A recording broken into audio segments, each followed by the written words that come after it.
interests and the resources of our great republic. Ni sisi wote lazima tuungane. And therefore, we want to call on every Kenyan and every institution in the judiciary, in the legislature, in the executive.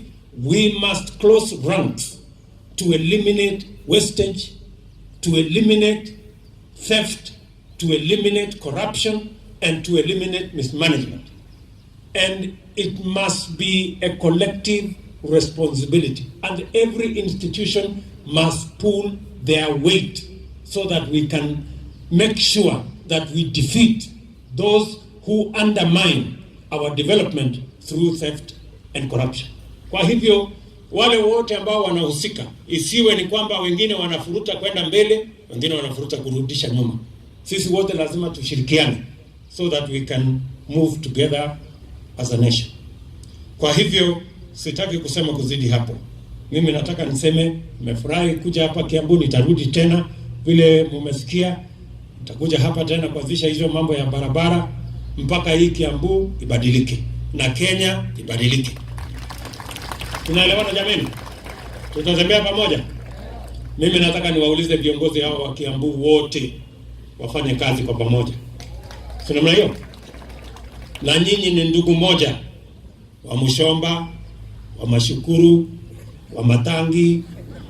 Baba yao huyo anaitwa baba yao na ako na jina lingine anaitwa nini? Wakahare. Huyo Wakahare wote ni ndugu moja. Ama namna gani?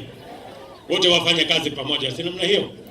Hatutaki hii maneno kidogo kidogo hapa. Sisi tunataka focus yetu iwe ni focus ya kufanya kazi. Si namna hiyo?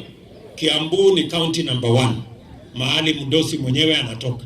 Hii kelele hii msituletea aibu. Na mkiendelea mimi nitakuja hapa na kiboko. Ama namna gani? Mnajua mdosi aliniambia niwe nikinyorosha maneno huko maneno. Nitakuja niwanyoroshe mkiendelea na maneno. Lakini hawa watu wote ni wangwana and I want them to work together.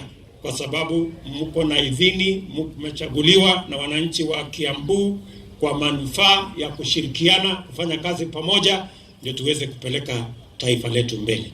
Kwa hivyo, mimi nimefurahi sana. Mwadhani amurathime.